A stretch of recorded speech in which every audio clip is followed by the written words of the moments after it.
Something quick for you today, guys.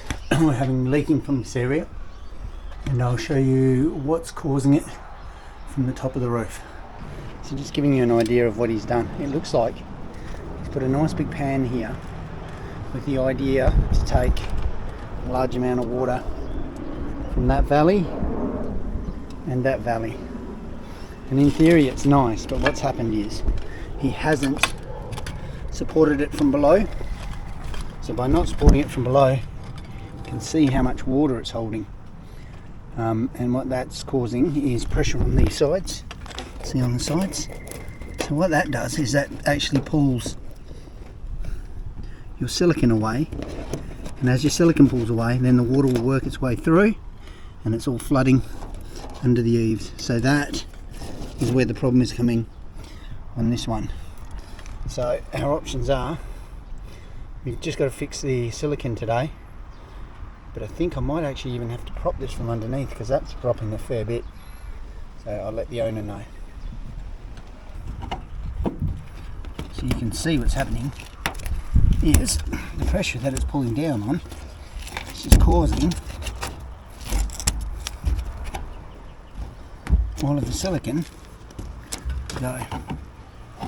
Let's see it there.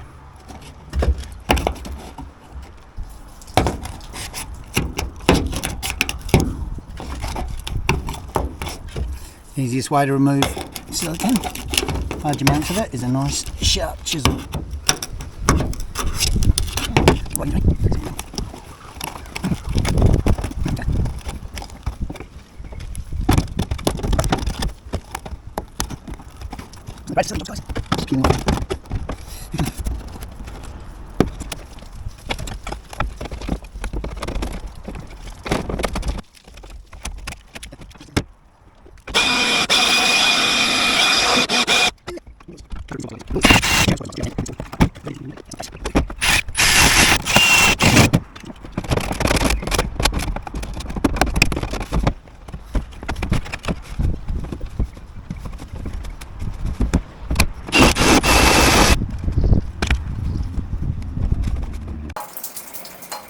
Alright, so all I've done is I've put a little piece of wood in the middle to lift it, and you can see what it's done to that corner. That's where I removed the silicone that was split. So that's just been happening on a basis.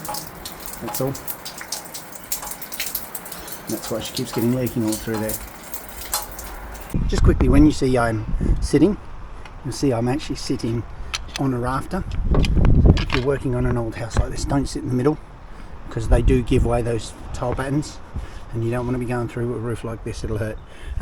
So what we're going to do now, you can see here, okay, when he's initially put it in, he hasn't put any silicone between the two pieces of metal. I know there's a little bit there, but it's oozed in, so from when he was sealing. So what we're going to do, I'm going to undo half the rivets, and what I'll do is I'll clean it off underneath and I'll put silicone between the two pieces of metal so it holds better, and I'll put in some extra rivets to really get it to grip, and then I'll undo the other half and I'll do that half, because what's happening with the force pulling it down, because the silicone does have a grip, it will help it against that force that's pulling it down.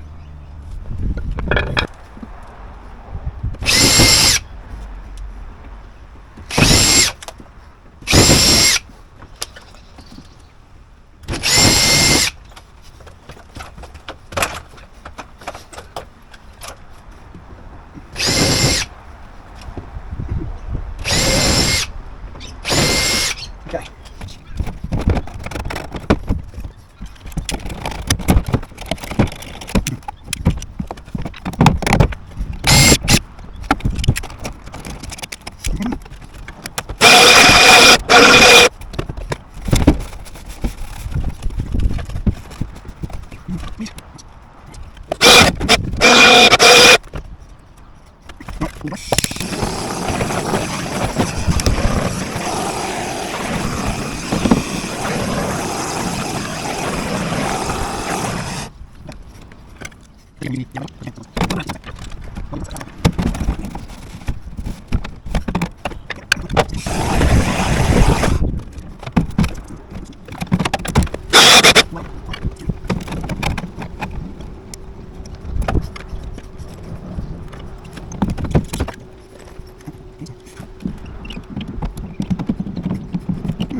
see how the silicone is oozing out now. So what's happened is one piece of metal now has a silicone gasket in there and it's been squashed onto it, and as that silicone seals, it acts like a glue and it doesn't let them part. And then what we've done is we've doubled the mechanical fixings, which is just the rivets halfway. We've done it halfway, so now we'll continue and we'll finish it off all the way to the end. Same again with some silicone underneath, and we'll just put some more mechanical fixings in.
Now that's all done, let's give it a good seal.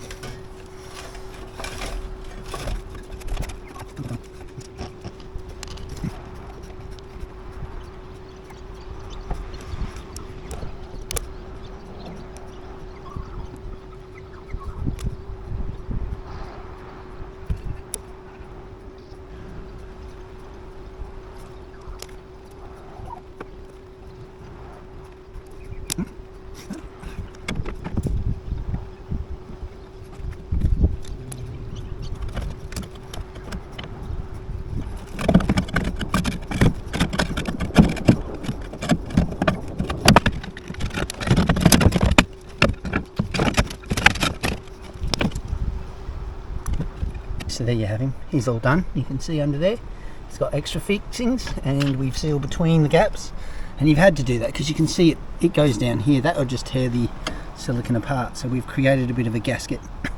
Look, whoever did this in the first place didn't do it the proper way, so we are doing a fix to it as best we can. That should last a good 20 years after that holds. So if you got value out of this, please like and subscribe. And again, when I say when we seal, let's put silicone between the two pieces of metal because it acts like a glue and it holds it together, it binds it together. Okay, just a mechanical fixing with silicone on top is very prone to splitting. All right, anyway, I will see you on the next one. Have a good day.